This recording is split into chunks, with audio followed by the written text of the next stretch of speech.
कहता नहीं कि भोजपुरी के कलाकार सुपरस्टार छोटू छलिया भैया भी हम अभी उपस्थित बनी। यहाँ के देख के बहुत हम खुश लगल। कहनी है भैया एगो सवाल बा भैया, रउआ लोग भोजपुरी के एगो अतना बढ़ावत नहीं जा, अतना बिहार आगे में बढ़ता।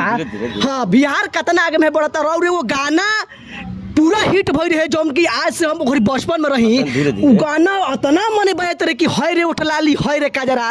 एक बार भैया उ गाना के थोड़ा सा दोहरा देती नु तो कतना अच्छा लगे। भोजपुरी समाज रउआ के देखत अभी फिलहाल एक बार दोहरा दिखाई कि उ गाना हर एक गली में, हर एक शहर में, हर एक मोहल्ला में गाना बजत रहे। भैया बता दिए गाना भैया तनी सा दोहरा देती तो ठीक कि चिल्लाइबा तब पूरा मोहल्ला के लोग। हां भैया हां हां।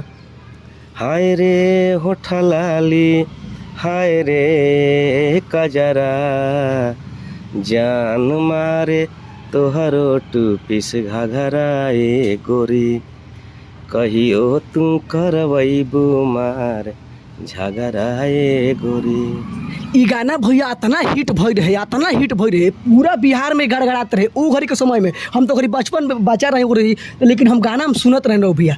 कहने भैया कि जौन तेजस्वी यादव जौन ई एथी कइले बने, नोटिस विदा कइले बने, ई माने काम वहाँ के सही कइले बने कि गलत कइले बने?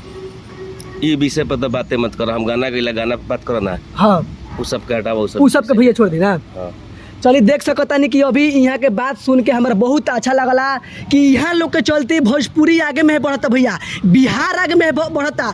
तो हम ये संदेश देवल चाहता नहीं जनता से, बिहार के जनता से कि भोजपुरी कलाकार के कहियो भैया उल्टा सीधा मत बोली, बहुत खराब लगता भैया। यहाँ लोग के बानी तो बिहार आगे में बढ़ता, अगर यहाँ लोग के गाना गावला बंद कर देम तो बिहार कहाँ चल जी, भोजपुरी कहाँ चल जी, रुआ सोच से बाहर हो जी भैया।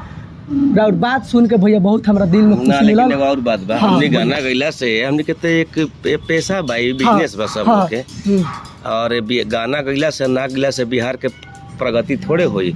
जे शासन में बैठल बा, जेकर शासन बा, तो कहने भैया मनोरंजन तो चाहिए, मनोरंजन चाहिए ना भी। एक बात कहता नहीं मनोरंजन से में के कहीं कि ज्यादा से ज्यादा भोजपुरी भाषा और आगे बढ़ता। हाँ। बाकी विकास, बिहार के विकास ये जे सत्ता में बा वो लोग कर पाई। हाँ ना तो हम कहीं सुन रहे हैं जैसे बिहार के आदमी जैसे जाते रहे कोनो अदर स्टेट में काम करे, मैंने जैसे गुजरात जाते रहे तो बुरा भला आदमी बिहार का आदमी बोलत रहे। लेकिन आज के डेट में जौन बिहार में एक से लाल पैदा होते रहे वो देख के तो 100 जना घबरा घुमने कि ना बिहार में ऐसा आदमी बाड़े कि बिहार आगे में बढ़ता भैया। गलती कहता नहीं कि सही बढ़िया बा। अच्छा बा, सब मिला जुले के बढ़िया बा। चलिए भैया धन्यवाद।